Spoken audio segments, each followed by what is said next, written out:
It's that time, guys. Grab your glass of milk and a steak. We're going to be talking about the Los Angeles Chargers draft class based on data. Hello, everybody. My name is Jim Coburn, and this is All Pro Football Data. So, what we're going to be talking about today is we're going to be grading the Los Angeles Chargers draft class based on production, athleticism, and other statistical factors. The biggest things that I use is two main metrics. One of them is draft pick approximate value. So I like to know what is expected of where of the draft pick. There's expectations. When you take a player in the first round, you expect them to become a starter. If you take a player in the top five, you expect them to be like a Hall of Fame type player. This helps to tell you what those expectations are. It essentially gives a general number of what the average AV is per draft selection in various areas of the draft from 1994 until 2023.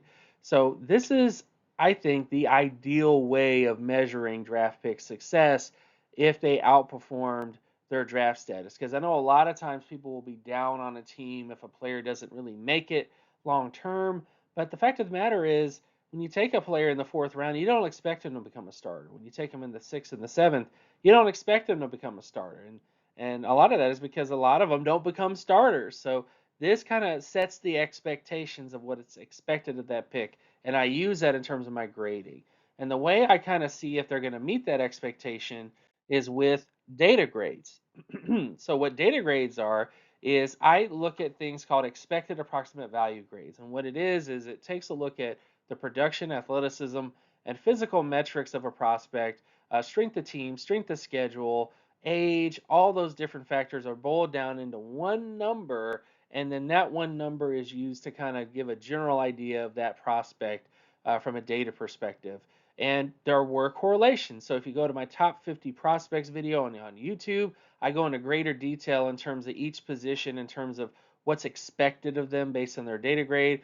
But the general rule of thumb is any player that has a data grade above 70 percentile typically becomes a long-term starter. Like 86% to 90% of long-term starters typically had a 70 or higher data grade or EAV grade. Whereas players that were below that threshold typically were riskier. And then players were even worse when they had a below average grade, which isn't to say that there isn't prospects that had below average EAV scores that went on to become good prospects, but there's just not that many of them. So that essentially is what EAV is, okay? Now, there are limiting factors, so there are some things that can affect the data because again, data is not perfect. We're talking about probability here, not certainty. So here are some of the things that limit the data. Coaching limits the data. If you don't have good coaching to help a prospect develop, the draft pick might fail. Unforeseen injuries can also lead to inconsistent outcomes. Psychological and mental makeup can affect NFL outcomes. The publicity of a media market can inflate the grades of a prospect because approximate value deals with accolades, Pro Bowls, all pro selections, stuff like that. And I got to tell you, every year there are some players that go to the Pro Bowl and go to all pro areas that weren't really the best players, but they just got in because of media recognition. So that is another thing that can kind of affect things. And then there also is substitution bias, which allows for the possibility that coaches can switch from a higher costing prospect to a lower costing prospect, but lower quality. So we see this in the NFL all the time. You're going to have prospects that replace other prospects that are not as good as those prospects, but they're cheaper. That happens all the time, and that's definitely a factor that can have players get AVs where they may not really need to have that AV. It's just kind of how things shook out. Next up, we get to the Chargers' needs. So this is a needs assessment. So this takes a look at the average AV for the prospects that are on the roster right now. NFL positional AV is what they've performed in the NFL thus far in their career on a per year basis. Some of the players on this list you may disagree having as low of an AV that they have, but a lot of times things that I just mentioned, remember injuries, have gotten some of these guys. Inconsistencies in terms of coaching have gotten some of these guys. So you have to kind of keep those in mind when you look at the needs assessment here, okay? Now, the data grades are on the right side of this chart. Age is also in there, so it kind of tells you if the prospect is really old. that might need to be replaced in the future, or is kind of in that in between area of age, which is in the yellow area. So that can also kind of give you an idea of a needs assessment. But this is how I judge the Chargers' needs. Um, Based on this needs assessment, they needed a running back desperately. That was their 31. They were ranked 31 out of 32 teams in terms of their running back AV and age of their running back group. Tight end was another area that needed some help. Wide receiver also. Offensive line, not so much. They took an offensive lineman, but I'm not going to harp too much on it because they definitely could do something with them. Defensively, they need defensive tackle help. They need linebacker help, and they need safety help, especially. Cornerback and edge, though, is a little bit better. So these are the biggest needs that the Chargers had coming in from a data perspective. And in terms of the biggest factors in terms of my grading, I look at three main things. Did they meet their roster needs? The biggest needs I saw was running back, linebacker, safety, defensive tackle, and tight end. Did they draft good prospects? Because if you don't draft a good prospect, then you're going to have to draft another one in the next draft. So that's another thing to look at. And then also, which is something that's unique to me, is did they draft prospects that had the data potential to outperform their draft status? So this takes a look at their data grades. And again, I know data grades are controversial, and you can't just blindly take a prospect because they tested better in terms of their overall data. But at the same time, those prospects typically become long term starters at a much higher rate. So that's kind of how I graded their draft class here. So let's start with the first pick of the draft, okay? The first pick for the Chargers was Joe Alt, offensive tackle out of Notre Dame. His ceiling grade was 98.66. His floor was 94.22. His balance grade was 96.44. Pick AV being 98.07 out of 100. The overall pick grade for him would be at A. Taking a look at his athleticism scoring, which you can kind of learn more about that here. His athleticism was pretty decent. 64 percentile in terms of explosiveness, 84 percentile speed, and 96 percentile in terms of flexibility for his size. He pretty much hits all the marks you're looking for in terms of all-pro potential at the position, and has crazy size and length as well. So he was one of the offensive tackle prospects this year that tested like a potentially elite offensive tackle, and I think he does have that chance to do that. So fantastic pick overall for them. It may not have been a major need based on the needs assessment, but he is a really, really good offensive tackle. So I'm excited to see what they do with him long term. Next up, we get to pick 34 and Lad McConkey, wide receiver out of Georgia. His data grade was 73.78. His floor was 66. Balance grade was 69 with a pick AV of 61.9, 91.51 out of 100. So most prospects taken at pick 34 averaged 91 percentile in terms of their AV. What his data grade was 73. I would give this overall grade a C. Taking a look at his market share data, this is the one area where he was not that great. He had below average receiving market share, total offensive market share, and touchdown market share. Um, he also had good efficiency scores because he had an 80 percentile touchdown percentage, which was pretty good, and his yards per reception was about average for the position of the. Then when he gets his athleticism testing, he did really well. He had a 70 percentile speed score and a 74 percentile flexibility score with below average explosiveness. So he was a speed, flexible, change of direction skills was his biggest things about him, which are pretty good. Now, when he gets his adjusted production traits, he did a little bit better. So despite his production being so low, when you look at his production for his level of competition at Georgia, he tested a little better. He's above the starter averages when you look at him from that perspective. So I'm not going to hate on this pick too much, but it is a concern that his market share, production was so low. That definitely is a concern about him. But overall, I think he does have a potential to become a starter. But I would give this grade a C because of the fact that most prospects taken there are usually 90 plus percentile AV data grade prospects, and he was in the 70 percentile range. So he is a risky prospect, and that's why they got a C here.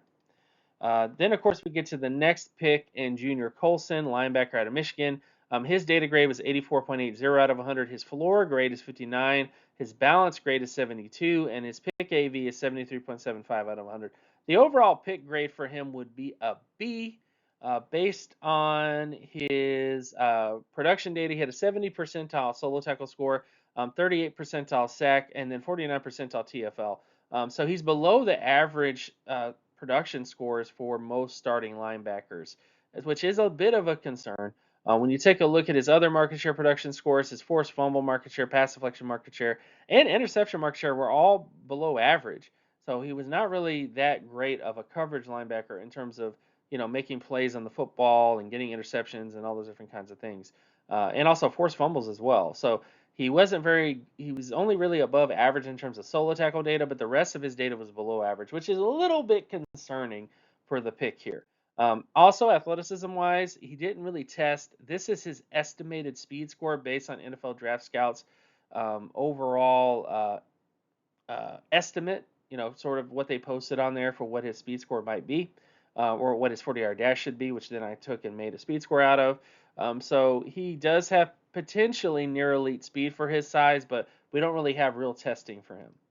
And then, of course, when you get to his adjusted production traits, so when you adjust for the fact that he played at Michigan against really tough competition, those things help his grade out the most. So even though his production was a little inconsistent, it was very inconsistent. He was below average in a lot of different areas.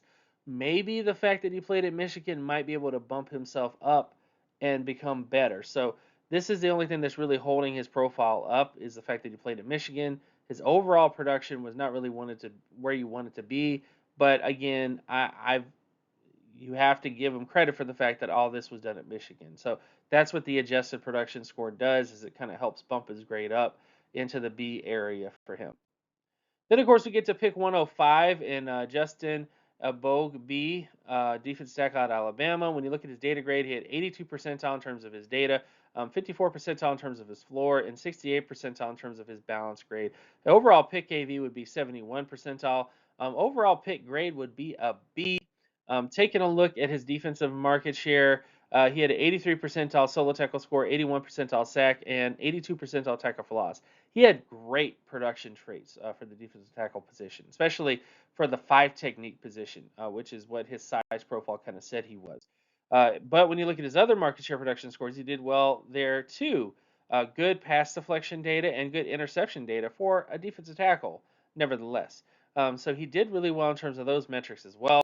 And then when you look at his athleticism traits, this is the biggest reason why I think he fell as far as he did, is he didn't test that well as an athlete. He was 23 percentile in terms of explosiveness, and then 26 percentile in terms of speed. The bottom end threshold for starters with the speed score is 28 percentile. So if he was to become a long-term starter, so a 64 start player at the position, he would become the first of his kind. So overall, though, when you also look at his adjusted production traits, so adjusted production takes a look at age, strength of schedule, strength of team. This would kind of put him near the starter averages, and I think his overall grade is fine.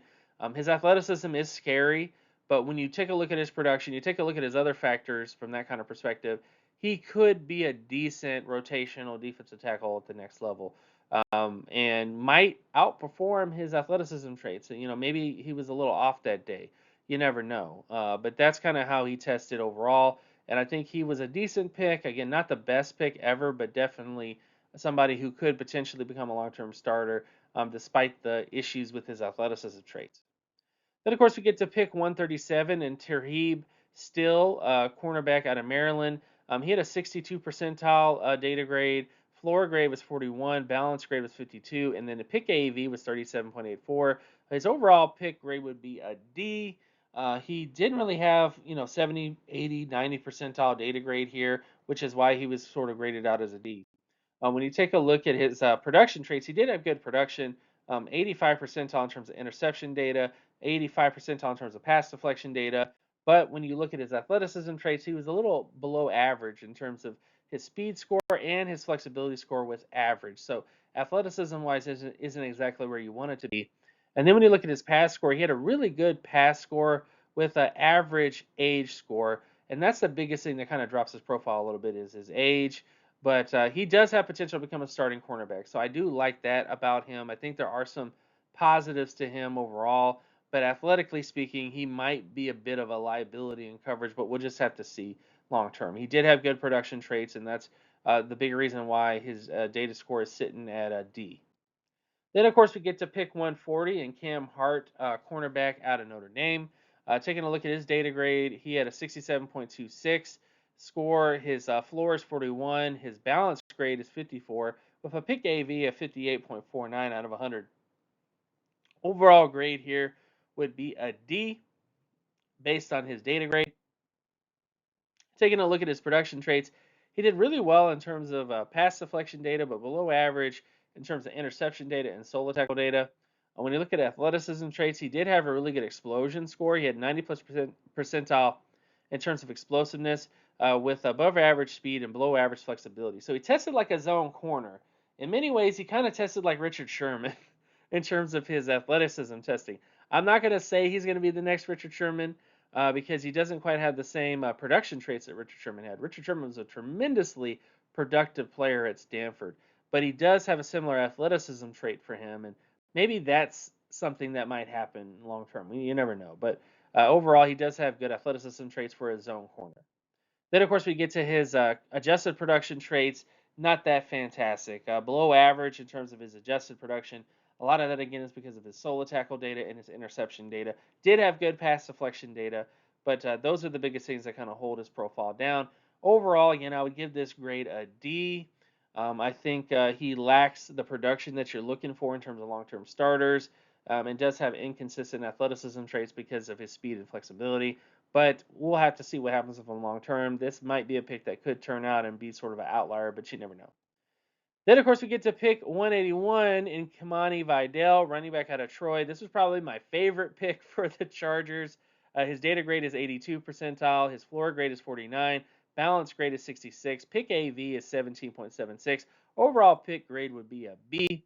Biggest things I really like about him, his production traits. Great production, 81 percentile in terms of total offensive market share, 73 percentile in terms of touchdown market share, with 48 percentile in terms of receiving market share. Not really the biggest receiver overall, but good in terms of touchdowns and good in terms of total offensive market share. Taking a look at his efficiency scores, his yards per touch was decent. His yards per reception was decent. His TD percentage was a little bit below average, but these are still decent marks for him overall when you look at his overall data. And then when you look at athleticism traits, he was by far one of the most athletic running backs in this draft class. 89 percentile in terms of explosiveness, 93 percentile in terms of speed, and then 93 percentile in terms of flexibility for his size.